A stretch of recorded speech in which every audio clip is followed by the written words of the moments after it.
Uproar when Ugandan Archbishop announces embracing Islam. Martin John Mwaipopo dared to announce his Islam. In front of his congregation, Martin, who served as Archbishop at that time, announced he was leaving Christianity for Islam. This moment occurred on December 23, 1986, 2 days before Christmas. The congregation who heard the news was shocked. In fact, the administrator immediately got up from his seat, closing the doors and windows. He told the church members that the bishop's mind was disturbed and he had gone crazy.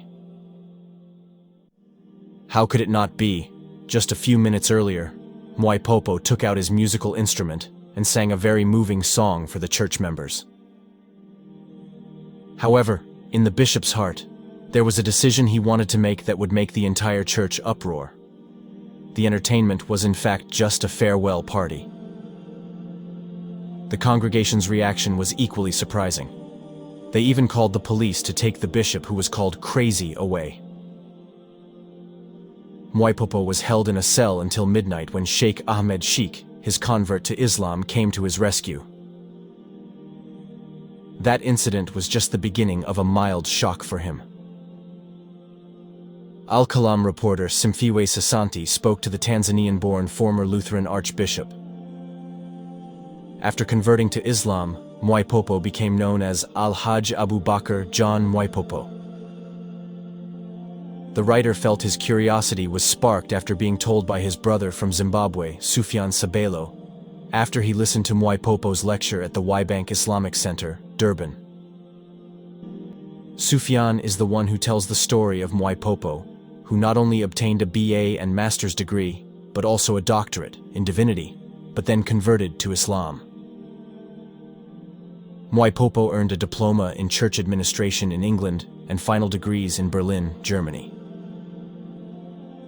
Before becoming a Muslim, he was General Secretary for East Africa at the World Council of Churches, which includes Tanzania, Kenya, Uganda, Burundi, and parts of Ethiopia and Somalia.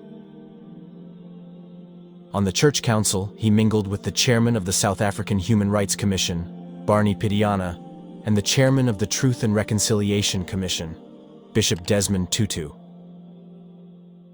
The writer Sasanti then tells the story of the life of Mwaipopo, a man who was born 61 years ago, precisely on February 22nd in Bukavu, a region that borders Uganda. 2 years after his birth, the Mwaipopo family baptized him. 5 years later, they watched him proudly become an altar boy, someone who helps the clergy members in the church. The family was so proud when he saw him helping the church minister, preparing the body and blood of Christ. The father's mind was filled with ideas for his son's future that. When I was at boarding school then, my father wrote to me, saying he wanted me to become an imam.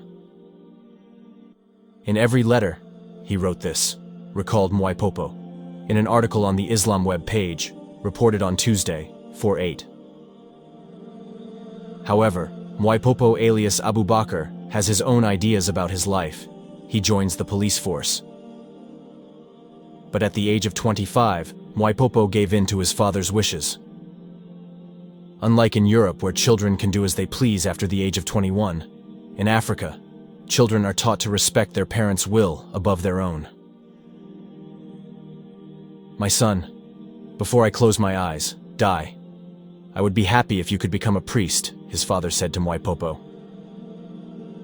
His father's advice then prompted him to move to England in 1964 to pursue a diploma in church administration.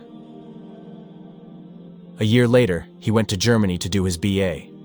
On his return, a year later, he was appointed acting executive.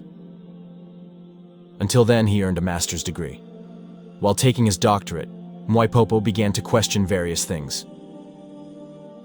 All this time, I just did various things, without asking questions. I started to wonder, there are Christian, Islamic, Jewish, Buddhist religions, each different religion claiming to be the true religion. What is the truth? I want the truth, he said. Since then, Mwaipopo began a search until he reduced it to 4 major religions. One time he got a copy of the Quran. When he first opened the pages of the Quran, the first verses he found were Surah Al-Ikhlas. Say, He is Allah, the one and only. Allah, the immortal, the absolute. He neither begets nor begets, and there is none like him. So Mwaipopo tried to remember it. At that time, the seeds of Islam began to be planted for the first time.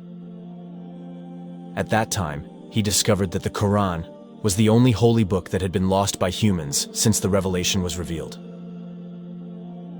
In concluding my doctoral thesis, I said so. I don't care if they give me a doctor or not. It's the truth, and I'm looking for the truth, said Mwaipopo. With such thoughts in mind, Mwaipopo called Professor Van Berger.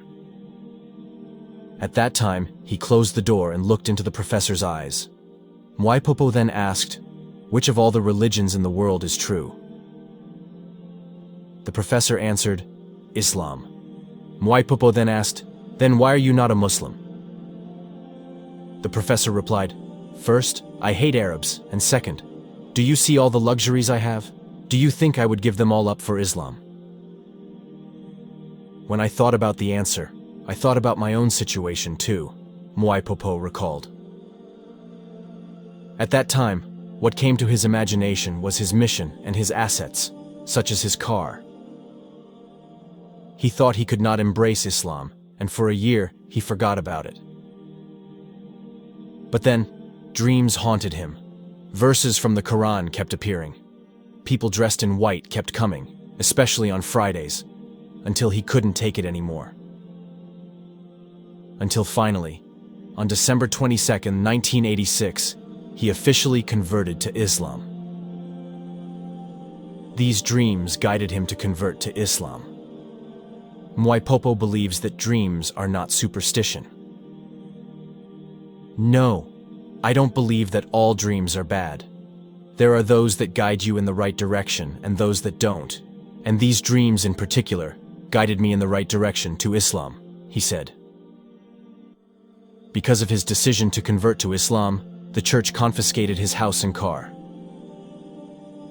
His wife had to pack her clothes, take her children, and leave. Mwaipopo guaranteed that his wife was not obliged to become a Muslim. When Mwaipopo went to his parents, they too had heard the story of his move. At that time, his father actually asked him to denounce Islam. Meanwhile, the mother said she didn't want to hear any nonsense from Mwaipopo. However, Mwaipopo expressed his feelings that he had forgiven his parents, because he finally found time to reconcile with his father before his father died. They're just old people who don't know. They can't even read the Bible. All they know is what they heard the pastor read, he said. After asking to stay one night, the next day, he began his journey to his family's native place, Kyela, near the border between Tanzania and Malawi. His parents have settled in Kilosa, Morogoro. During his journey, he was stranded in Busale at the home of a family selling home-brewed beer.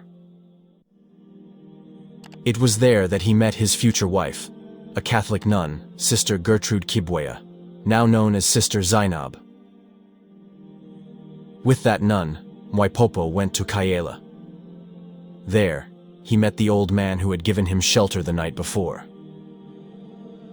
It was also the old man who told him that was where he would find other Muslims. But before that, in the morning, Mwaipopo made the call to prayer. Call to prayer. Hearing the call to prayer, the villagers came out of their homes. They asked the host why he kept a crazy man. Luckily, at that time, the nun explained that Mwaipopo was not crazy, but was a Muslim. It was also Sister Zainab who helped Mwaipopo pay for his medical expenses at the Anglican Mission Hospital when he was seriously ill. The story continues when Mwaipopo asks the nun why she is wearing a rosary.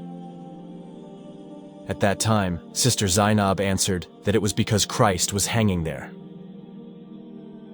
But say someone had killed your father with a gun. Would you go around carrying a gun on your chest?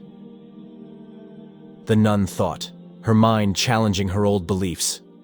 Not long afterward, Mwaipopo proposed to Sister Zainab, and the nun accepted. They then married secretly. 4 weeks later, Sister Zainab wrote a letter to the authorities regarding her departure. The old man who gave her shelter, who was also Sister Zainab's uncle, heard about the wedding. They were told to leave his house. The uncle could not accept Sister Zainab's decision. Her father was very angry with Zainab's decision. From the bishop's house, Mwaipopo left and then lived in a mud house he built himself. From earning a living as Secretary General of the World Council of Churches for East Africa, he began earning a living as a woodcutter and cultivating several people's land. Apart from this work, Mwaipopo also preached Islam in public. This led to a series of short-term imprisonments for sermons deemed insulting to Christianity. While performing the Hajj in 1988, tragedy struck him. Her house was bombed, and as a result, 3 of her babies were killed. A bishop, whose mother and my own mother were the children of the same father, was involved in the plan, Mwaipopo recalled. However, instead of weakening, Mwaipopo's enthusiasm actually increased, because the number of people embracing Islam at that time was increasing, including his father-in-law. In 1992, he was arrested for 10 months, along with 70 followers. He was charged with treason. This happened after several pork shops were bombed. He did speak out against the sale of pork. He said, constitutionally, since 1913, there have been laws against the existence of bars, clubs, and pork shops in Dar es Salaam, Tanga, Mafia, Lindi, and Kigoma. Luckily, at that time he was released. Soon after, he fled to Zambia. He went into exile after being told there was a plot to kill him. Mwaipopo said the day he was released, police came to rearrest him. However, he said, the women said they would physically resist Mwaipopo's arrest against the police. They were also the ones who helped Mwaipopo cross the border unnoticed.